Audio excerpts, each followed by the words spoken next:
Yo, this is Rolladeks, and welcome to Legacy College of Musical Knowledge.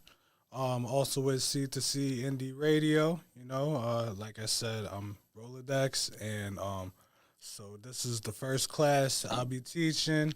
I'll be basically teaching everybody about what I know about music, and so this is just an introductory right here.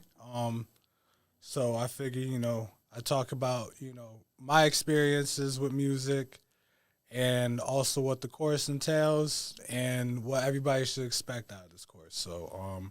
So first and foremost, I'll start so that everybody has their trust and faith in your boy. You know what I'm saying? Yeah. So I go by Rolladeks. I've been doing music stuff since I was like 3 or 4 years old. I'm 31 now, so I've been doing that for a long time. I started with instruments, started with the keyboard, then the piano, then the cello, xylophone, alto and tenor saxophone, guitar, bass, all that stuff. I didn't start making my own music legitimately until about 12 years ago. 12 years ago this month, actually, I started recording music. Um, and I also dabbled with some rock bands. I'll play rhythm guitar in high school. It's here and there. I am a bassist in a metal band called Our Dying Day, and so I'm also the DJ for Legacy Productions, and I have been since the very first show, and also I have been. I'm also an artist on there as well. I'm also the music director for Legacy as well. And yeah, that's pretty much it. I mean, I got IT certifications. I just graduated from college last month, so uh, I was in the honor society, all that stuff. So yeah, without further ado, besides all the music accolades and whatnot, let's get into the course. So the course, basically, I broke this down into 5 different topics. Um, in order, it will be music history, and so I started. I when I was deciding this, I definitely want to make this a point. It's not going to be a topic that I'm going to go too in depth with, because then we'll be going through like basically world history, and how I figure is that nowadays a lot of people that are in the music industry, especially the hip hop community, um, don't really know their history like that. I feel like knowing your history on stuff definitely helps on whatever you're interested in. You could gain new influence, new knowledge. You could see where a lot of current modern trends are, basically originated, and I feel like that's a very integral part of working on music. Me being a DJ and somebody who has sampled older music to make newer music and all that, and growing up on like amazing artists, no matter what genre, I feel like that's helped shape my sound personally. So now we're gonna get into sound, right? Music production. And so music production, I'll just be getting into, how music is made, uh, talk about, like different methods on how to create your music, whether it be from drum machines, whether it be to, recording your music, how to make make your production, uh, the equipment, even how to use it, different studio setups, different structures like arrangement, different instruments, like how to construct your drums. I'll go into that as well, and then the next one, after you're done with creating your music, you want to show it to the world. Uh, Now, most people they put it on the internet like right after, but it's gonna be a time even when you're on the internet doing a live stream performing your music. I mean, before the pandemic, even back when I first started really taking my music seriously. When you perform it wherever, that's kind of like your stomping ground, really. That's like your proving ground, not your stomping ground, but your proving ground. And so I will be talking about stage presence. I'll talk about, like even setting up a show, like how you would set it up, from like, even the lighting, types of stages, your speakers, all that stuff. Microphone etiquette, and that will be both in the individual setting and for a group setting. So if you're performing with a group, say if you got a hype man, that will be going towards that. Then we're going to go to promotions. So back in the day, they had street teams where you would, kind of have maybe like a couple of your friends or maybe like some random kid that you met at the store or something like that, kind of pass out flyers, even, getting in touch with like magazines or record shops to distribute your music and set up different events and whatnot. So nowadays it's really just social media, whether it be Facebook, Instagram, Twitter, TikTok, you name it, even streaming on Twitch or Discord, like just promoting your stuff. And then, after you're promoting stuff, if you're successful in that, things start happening. Labels start hitting you up. People start wanting you to perform in different places. You probably start, making money, making a little paper. So after that, I figured the last and final one would be the industry to talk about. This one's always the juicy topic, especially in the music industry. It's a really weird industry, so to speak. No matter what genre, there's always, internal politics. But also, too, a lot of artists, they definitely go into the industry not knowing their way around the industry, and that's where I come in.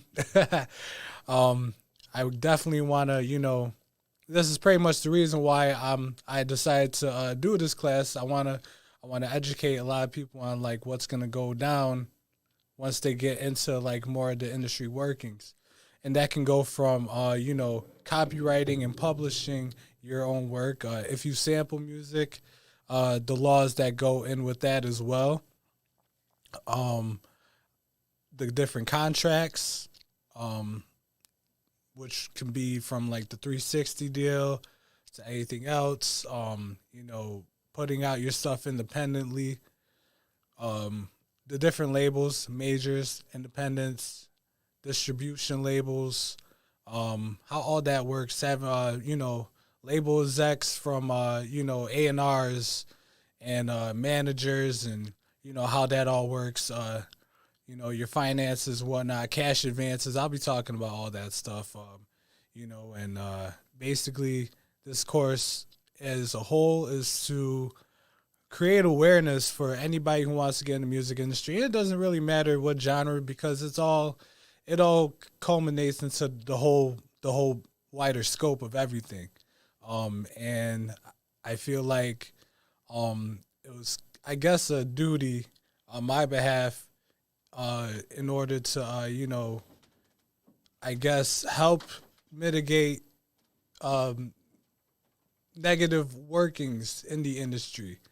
I'm the type that likes to see people succeed, and I don't want to see people, kind of have a good career that's starting, and then one bad move, maybe they either get blackballed, they couldn't follow up on the hype that they had garnered, and then the dreams are just shattered. So this course as a whole is to make it so that that doesn't really happen, and also for whoever benefits from this course can also have respect for music at the same time, because at the end of the day, music is a universal language. Anybody who does music has a bigger mission to basically complete, or even just attempt, that is bigger than what any of us can acknowledge. Music is there for every single emotion, every single event, You know, it's good for mental health, whether you create it or you listen to it. And you know, as musicians or artists in general, no matter what medium, we're responsible. We do have a responsibility for helping the general public basically try to navigate through life, you know, trying to you know, figure it out. We kind of help interpret life from our views, but also with transparency, helping people, you know, like that can relate to our situations. And yeah, like that's pretty much it. All five of those topics, you know, I'm gonna definitely touch on them and make sure that everybody, you know, knows what the deal is with all of them. I mean, I'm not gonna do any homework. You know, I mean, if there's anything that anybody wants to know extra, you know, my contact information will be available. Um, you know, you can hit me up about anything, anytime, really. You know, if there's any questions that you have, I'm open for any questions. I'll answer them to the best of my ability within my capacity, you know. And yeah, that's pretty much it for this first edition. Oh yeah, and also too, people can call in with questions as well. You know, I'm definitely open with that as well, as long as it's positive. Because I know, you know, I don't want to have to, you know, make a fool out of somebody on this platform. You know what I'm saying? Like, I don't want to do that.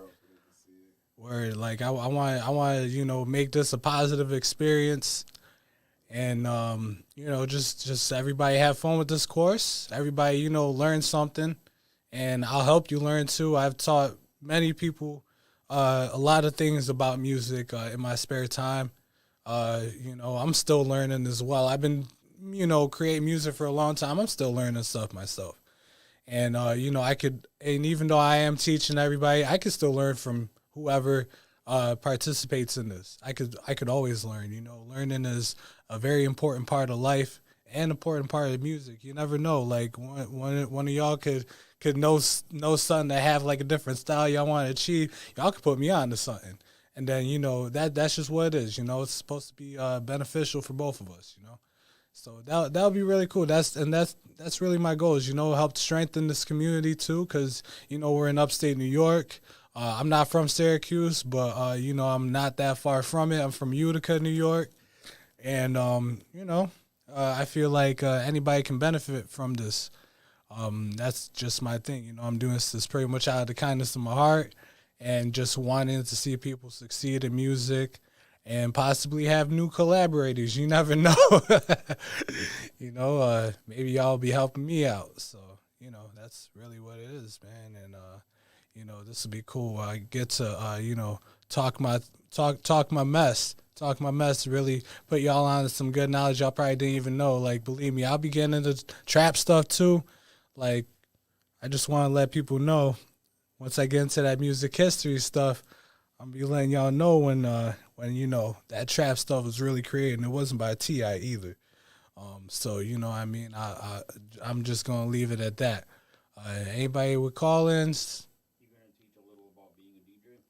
Oh yeah, definitely. Yep, that'll be in music production and for the performance part with teaching how to be a DJ.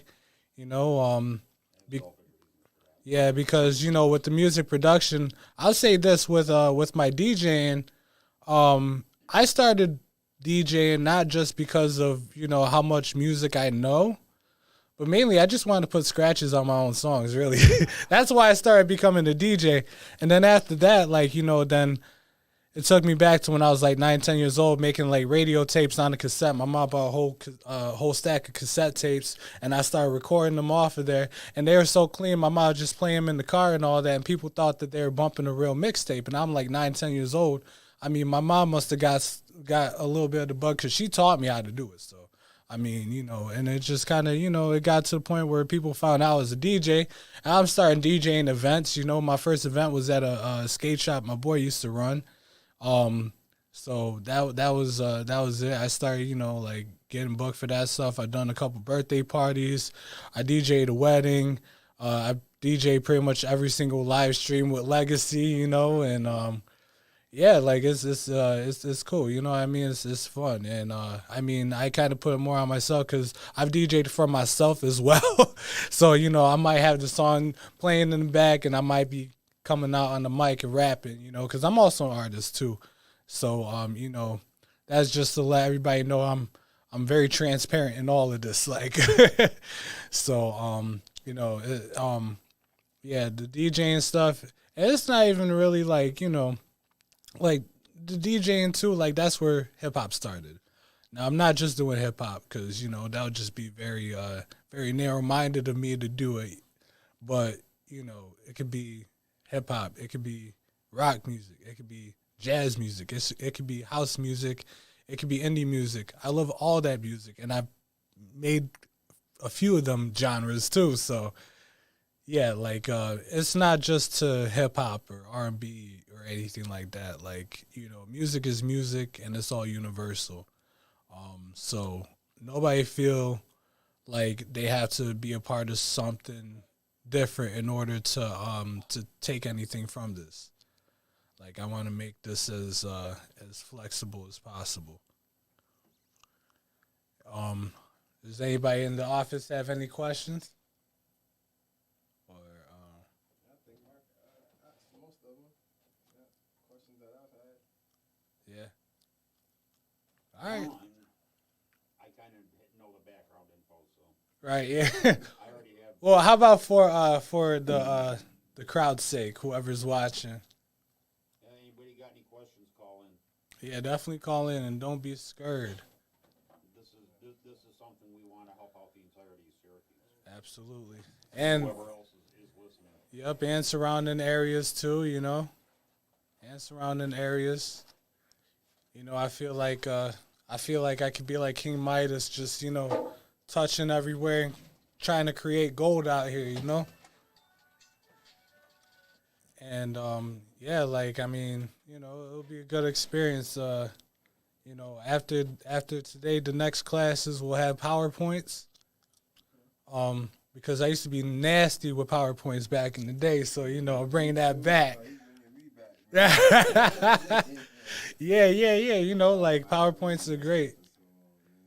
Yeah, what was the there's like this one movie that had like the dude did literally everything with a PowerPoint. Like it was on Comedy Central. It was like when they had like the couples retreat. Yeah, couples retreat. And the one dude, one of the husbands, he literally did everything with a PowerPoint. So I feel like I'm gonna be that dude. This is gonna be a good class for me, man. You're gonna actually reteach me some things. Hey man, and I'll probably learn something from you too. I mean, I'm already learning. Like how to set up podcasts and Anytime. I tell Mark, anytime you guys want to see what I'm doing, I have no problem telling you what I'm using, how to use it. yep. Like, trust me. Take it and run with it, man. Yeah, definitely. Like it'll just be a good experience, and that's what it's all about. It's 2022 now. Like, we can't be holding back on all this stuff. Like, You gotta be willing to teach each other. yep, Only way we're gonna grow too. exactly. Yeah, that helps with the whole unity of it. And empowering our communities. Because not just just here. Like it's all over. Because then it just branches out. It's kind of like you go into a cave and you got a light, you got a candle, right? And it's better to go in that cave not by yourself, where you have a candle. Everybody else has a candle, but it's not lit. You go in there by yourself, you're gonna be screwed. Like, what if your flame goes out? And so if you supply flame to everybody else, because your flame ain't gonna go out, it's still gonna be there. And now they got flame. And so, when you go into that cave and your flame goes out, they could, restart you with that flame, and everything keeps going. And then more people probably start coming through into that cave. Got, somebody be right there with the flame. Boom. You know what I mean? Be the flame that everybody else can light the candles off. Exactly. So that's what it is right here. And shout out to C2C Indie Radio. Shout out to Legacy Productions. Shout out to the whole upstate New York. And shout out to my mama and my grandmama and my stepdad, my step grandfather, and my little puppy Sassy, and my all the people that make music for the right reasons, and all the people that love music and respect music, like everything, you know what I mean? And it's good that we have this right now. I don't know if me and Mike were talking about getting another little small like tablet or something for you guys to actually see and answer the questions. Because like we're on our YouTube, sometimes they ask questions, and I don't know, like I don't want to interrupt you guys when you guys are talking. But if you go to the YouTube page, you can actually see that some people are asking questions. Yeah, Dylan asked a question. I'm gonna try to get to it. Okay, yeah, So definitely. it'd probably be easier for you guys to either tune into the YouTube so you can see the chat, or we're gonna like probably try to provide some little tablets. All right. Yeah, the live isn't going right now for some reason. Oh, they're not seeing it on YouTube? Let me go to YouTube. Let me check. I know it's not going on. It wasn't going on Facebook. Yeah, I'm on YouTube, so I can see it. Let me see what Facebook is doing. Oh yeah, I do see, like, from my end, I do kind of see there's a little. Excuse me. Yeah, I did see that Dylan did chime in with a question. Can you see the question? No, I couldn't. Yeah, he can't, because these were only like a big monitor. Right, yeah. But if you got your phone, if you go to YouTube, you can see the chat. Oh yeah, yeah. Yeah, you go to the C2C, go to your, you'll see, that way you can read the chat. Let me find out what's going on with Facebook. Yeah, I see it on here. Let me see, YouTube is playing. All right. Dylan wanted to know what would be the best way to start a fresh track. I like writing to a beat or finding a beat that goes with what you wrote. So starting a new track, it really depends on preference. That's really what it amounts to. Like, to be honest, there's like music is weird. There's really no right or wrong way, and every time there was a right or wrong way, people always debunked it. So, pretty much like usually like what a lot of people do, they have that beat. Whether they made it themselves, whether they bought it off of somebody, gave it to them pro bono, or they just found like something on YouTube. Now, back when I first started, like, not trying to, like show my rapper age or nothing like that. But the thing is, like when I first was recording stuff, we were going on SoundClick.com. Like none of this, like, YouTube type beats existed. And, I respect the hustle. I mean, I don't partake in it, but at the same time, though, like, it does exist. I have to acknowledge that and I have to roll with it. But, yeah, so, I would say, like, for me, it starts with the beat. But then again, a lot of the times, say, if I'm writing, sometimes, like, if I get writer's block or whatever while I'm writing to that beat, what I'll do, I'll literally, like, play a whole different song or instrumental that literally sounds like the beat that either I just made or I'm like writing to or whatever, and write to that beat instead, just to kind of get the mind going. But really, there's no way. I mean, like Guru from Gangstar, he would actually write the whole thing before Primo even did the beat, and then Primo would kind of like, well, DJ Premier, he would end up like writing.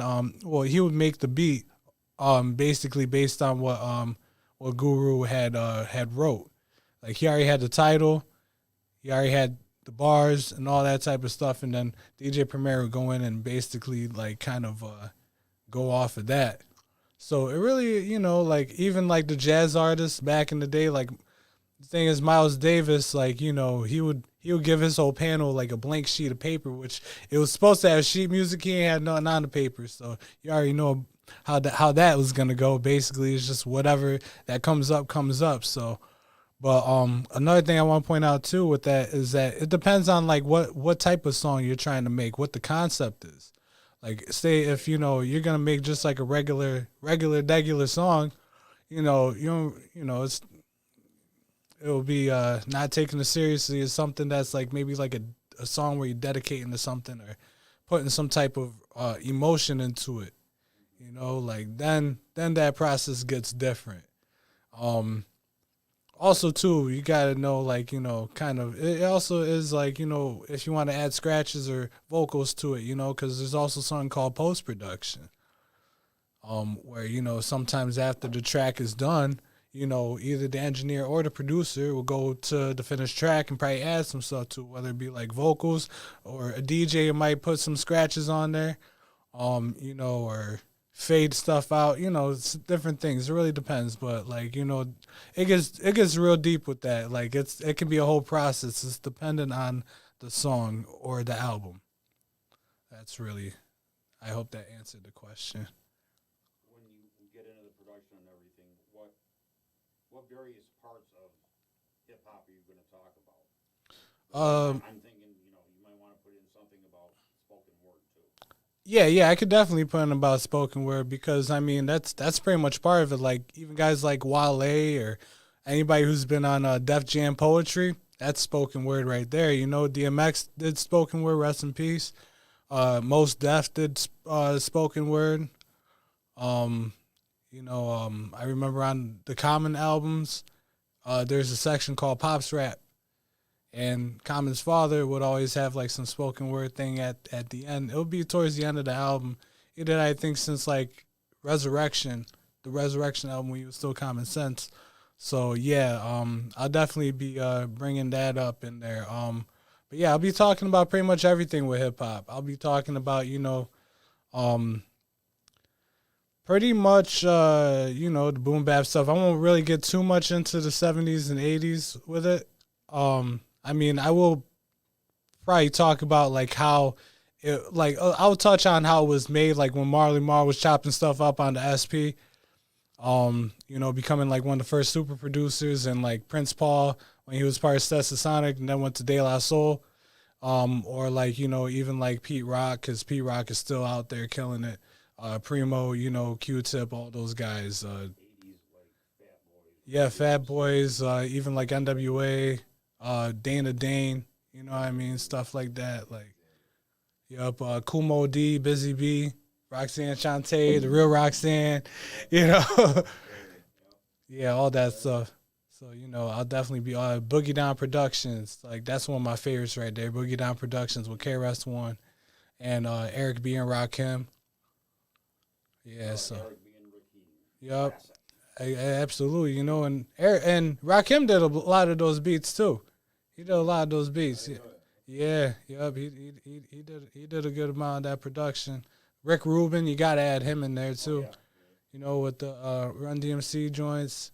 So yeah, like, and then with the '90s, I'm gonna touch into like how they made beats, how it started to kind of advance and all that. They started getting more complex with the sample selections because them copyrights were kicking everybody's ass. Biz Markie was the first one that got made an example of, so his next album was called No Samples Cleared.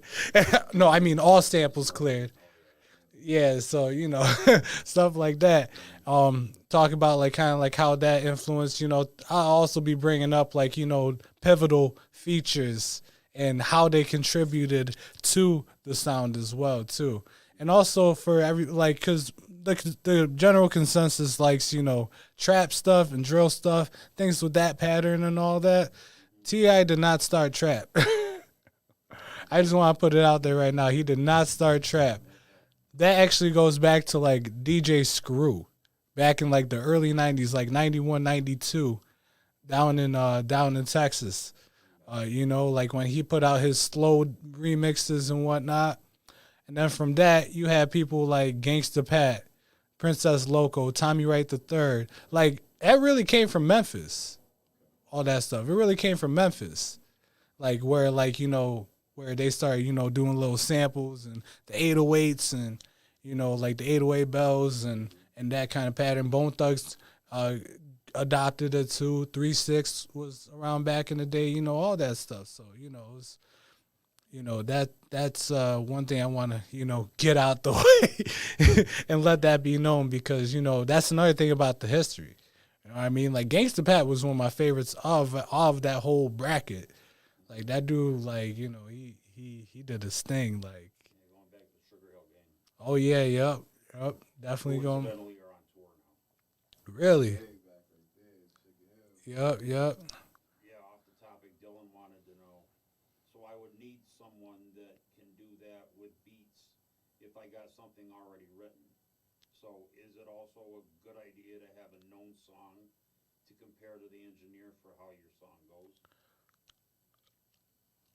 It depends on the engineer because like I wouldn't really say that because like I mean there's engineers that do produce. I mean a lot of times they're just separate, you know. Because you know this producer and then there's beat maker. Like a beat maker, he probably knows how to make fire beats. Probably doesn't know how to mix his beats, or he might know how to mix his beats to an extent. Um, but really, it's up to like you know whoever makes the beat. That's really what it is. Whoever makes that beat is who you go to. Um, I mean, I would say yeah. Like I mean, if they're really good and they know what they're doing, you wouldn't have to show them what idea like you know of like an actual song to relate to. I mean, you could. It still helps out, but you know, because like for example, when somebody wants me to you know do a song with them, I ask them, all right, what type of song you want? Like, what type of song are you thinking about doing? What type of rhythm do you want? You know what I mean? And and you know then the arrangement, like how many verses, how many hooks. Do you want something in the intro, outro, whatever? You know what I mean? Stuff like that. So, you know, how many bars? In the music production too, I will be talking about bars and bar structure. I would definitely talk about that. Um, and yeah, pretty much, you know what I mean. And if anybody wants to also show me what they've been working on too, if they, you know, if y'all are attending this course, if y'all have something you want to show me, by all means, send it to me for like, you know, maybe a critique. Like, you know, I give free critiques. It's all good. You know what I mean? And you know, I'm not one that will, you know, make you feel low after. I'm not like that. But I will tell you if you need something to work on and, you know, help you through that. So, you know, that's how I kind of roll because, you know, there's been times where I've been critiqued in my past with music and people just straight up, you know, just, you know, they didn't care how I felt at all. You know what I mean? But luckily there's been more praise than back talk towards me. So that's always great. But, you know, those times though, they were harsh realities. I didn't want to make music after, you know, but at the end of the day though, you know, I figured, well, how about I get so good at that part that they can't say nothing, then I end up making them look stupid. So, you know, that was just me though. It's not for everybody. Do as I say, not as I do. At that point, you had gotten established anyway, and you knew how to Right. navigate through all of that. Beginning artists, they have a hard time handling the criticism because they can't read the people actually criticizing them, and it comes across as harsh. Right, yeah. When actually they could very well easily be offering constructive criticism to help the artist grow. Right, yeah. I guess it depends on how it's delivered because everybody has their own different method. Like, I feel like if it's like, because I feel like it's one thing to give somebody criticism, but it's another to not teach them how to fix it, you know? Because a lot of times, like, somebody be like, oh, no, that's trash, like, or that's garbage, you know what I mean? Like, I'm trying so hard not to curse on this because, you know, it's some educational stuff. Like, but, you know, just in case there's any, like, kids that want to get into this, you know what I mean? I don't want their parents after me trying to, you know, come up on my front porch with a shotty or something. Like, you know what I mean? Blow my brains out or whatever. But, Rather than tell somebody something is trash, yeah, it should be of the mindset where it's like, I listened to this. Here's where you could possibly change some things to make it better. right.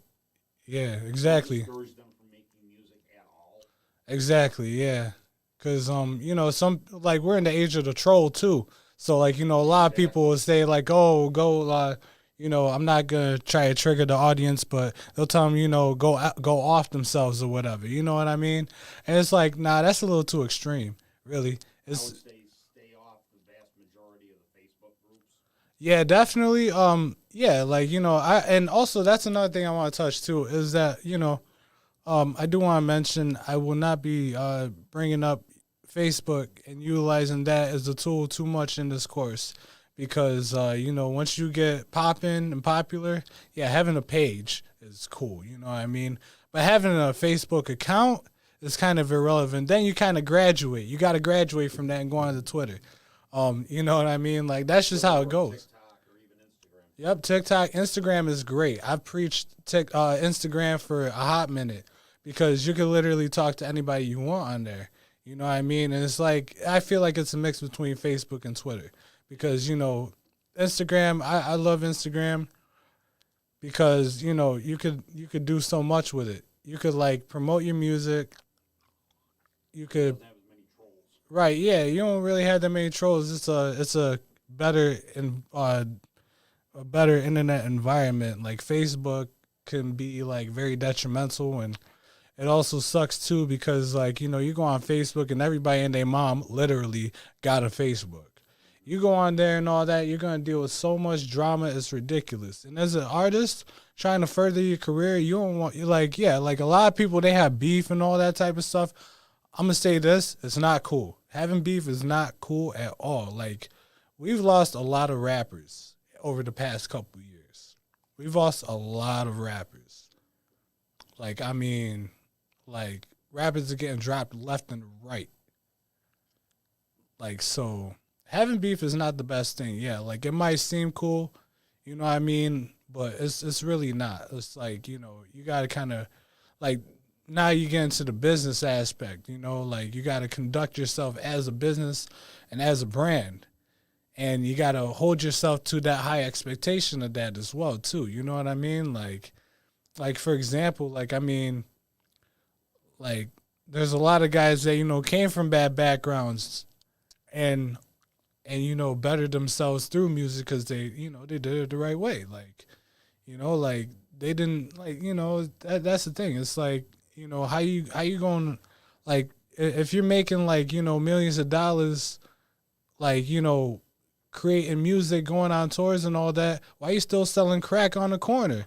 You know what I mean? It don't make no sense. Like what you going to bring your pack with you to Dubai or something like that? No, it don't work like that. Come on now, man. You know what I'm saying? Like it's like nah, you got to like no, that stuff is just bad. You know what I mean? It's either one or the other.